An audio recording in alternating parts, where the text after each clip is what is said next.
Welcome back to Thinking Cap. My name is Benji and the international break is almost over. In this one, I'm going to be running you through my favorite assets from Newcastle and Crystal Palace. Both teams have a double game week in 32. Let's jump into it.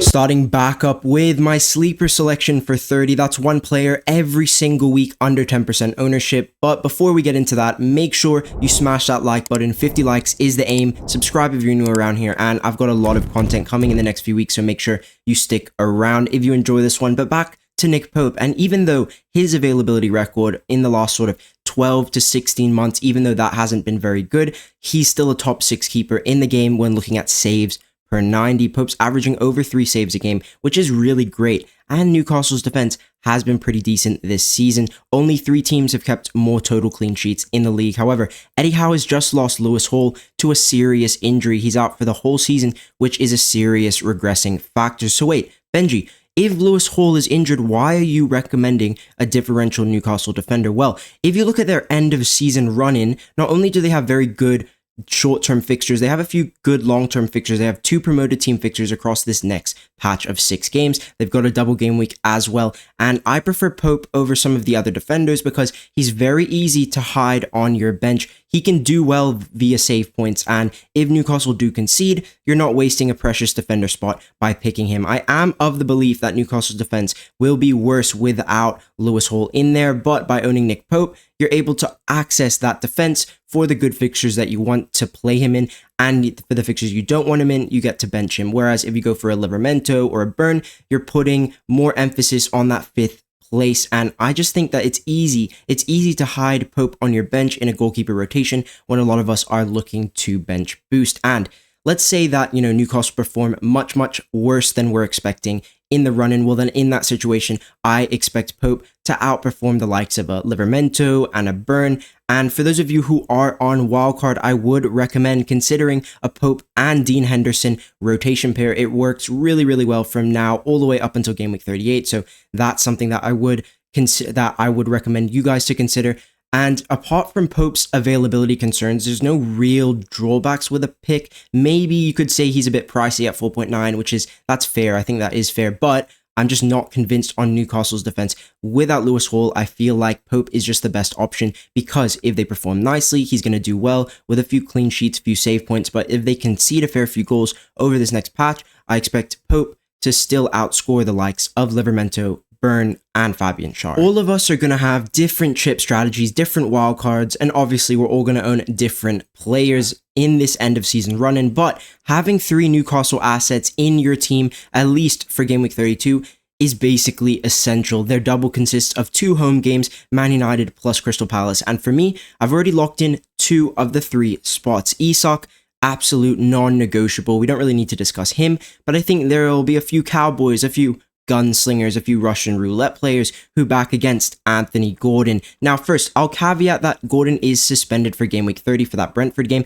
and he did pick up a knock during the international break after playing for England, but I saw a few clips of him walking after the game. It doesn't really look like anything that's super serious. And if Gordon's fit for game week 31, I think that's the ideal entrance point, considering he'll be available from then onwards, and the entrance point would be Leicester away. I really think Gordon is he's just the one to own after Isak. Not only did he get 26, 27 returns last season, but his historical splits for end of season run in April, May were excellent last year. He had one of his most explosive hauls in that time against Tottenham. And look, I just think he's absolute no-brainer. Do not sacrifice on Anthony Gordon if possible. If you've still got your assistant manager left, I'd consider using it on Eddie Howe in 32. But if Oliver Glasner from Palace has a table bonus opportunity, by the time we get there, we will know that. I would opt for him 100% over Eddie Howe. And then, so let's say you don't have your AM. You're like me. I've basically already locked in Isak, Gordon, if he's fit. And then you've got a choice between Pope, Livermento, and Burn in defense, unless you go for Jacob Murphy, who we're going to speak about later. Obviously, look, I've just spoken about Pope, but if you're turned off by his price and availability history, then I'd honestly go for Livermento instead. Burn's attacking data this season, it's not great. he does pick up a few yellow cards, and he's obviously been converted into more of a center back now. So realistically, if you're hoping for any attacking GA, you're hoping for a few attacking set piece opportunities, whereas Livramento will be given a little bit more attacking license to get up and down the pitch. But honestly, I don't really see much of a difference between the two. Just pick your favorite one there. Now, let's talk about Jacob Murphy. He is having his absolute best season to date, and maybe I've disrespected him a little bit. In a sense, I've put him lower on this meta graph than the likes of Burn and Livramento, some of the others. I know he's a bit low. He's on 13 GA this season, which is really, really impressive. It's miles better than any other seasonal output he's recorded across his Premier League career. My only issue with Murphy is Gordon, because for me, I'm not willing to sacrifice Isak Gordon, which means I've got 2 Newcastle. If I go for Murphy, I'm tripled up on their attack. And for me to maneuver out of a triple Newcastle attack after that double, it takes more transfers. It takes more sacrifice. If Gordon's injured, I would put Murphy much, much higher. I would probably go for Murphy myself, but I'd expect Gordon to be fit, and therefore Gordon is up there and Murphy isn't, and I would just go for that third defender as the third piece of your triple Newcastle. The likes of Joe Linton, Tonali, Bruno G, very good in an FPL draft, but for regular FPL, they're just not strong enough assets in the current power curve. I'd also stay away from Kieran Trippier because of the minutes. He hasn't been a regular starter all season, and it's just too much risk for what you're paying, as Trippier is still priced as a premium defender. For Crystal Palace and their double, I do think Mateta is by far the standout player. He's on pens for Palace and often is involved in the final actions of Glasner's counter-attacking setup, which is been very successful this season, especially away from home. And their double consists of 2 away games, Man City and Newcastle. So if they're going to score, they're going to need Mateta to be on absolute fire. They've kept the most away clean sheets in the league this season, which is extremely crazy.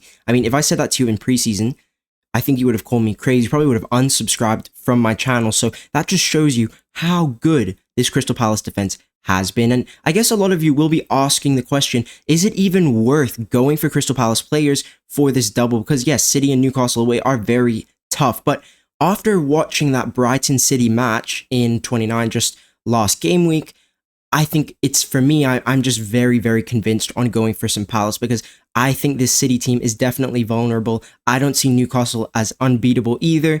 Even Nottingham Forest just went and had a 4-3 game at St. James's Park. So 100% try to have at least 2 Crystal Palace assets in your team. 3, absolutely amazing. For me, Mateta's up there. Glasner, obviously, if he gets the table bonus, is absolute best if you have your AM option. And for me, it's just Munoz. Daniel Munoz is absolutely insane. His underlyings are just so impressive. His productivity throughout the season has also been very impressive. He's on 112 points, which has him as the 6th highest scoring defender in the game. That's crazy. Palace are just so strong away from home, and even in tougher fixtures, Munoz can produce GA. So I think both of them are really great. I've already said that I do like the double up on the defense, because obviously myself, I'm looking at a Henderson Pope rotation on my wildcard 31, and one of the reasons I'm hot on that setup is because you've got to understand that for doubles, sometimes we overvalue doubles, right? And the key thing with double game weeks is also how you maneuver out of that. The reason why I like going for both goalkeepers in the 32 double is because then I can hold them for the rest of the season. I get to access their best fixtures, and I don't have to sacrifice by getting them out of my team. Whereas, let's say I did go for an Eze or an Ismail Assar, I still would probably be looking to sell them later down the line. That's a transfer. Whereas I wouldn't be looking to do that with the more defensive options like Henderson and Pope. They would be staying for the long term. So if you are like me, you don't want to use your transfers on selling some of the doublers later, I would try to figure out how you can maneuver out of a Crystal Palace triple up, out of a Newcastle triple up very easily, and I think the goalies are a key way to doing so. Now, if you are low on budget, let's say you just can't afford Munoz, I would consider Lacroix or Chris Richards. Guehi is just too expensive. He's almost 5 million now, so he's just so close to Munoz in price. I'd rather you just go for Munoz in that situation, but if you really need funds, then Lacroix and Chris Richards offer a nice alternative. And Mitchell, I would absolutely stay away from, just because they brought in, Glasner's brought in Ben Chilwell, who I'm just going to be assuming that he will get a few minutes later down the line.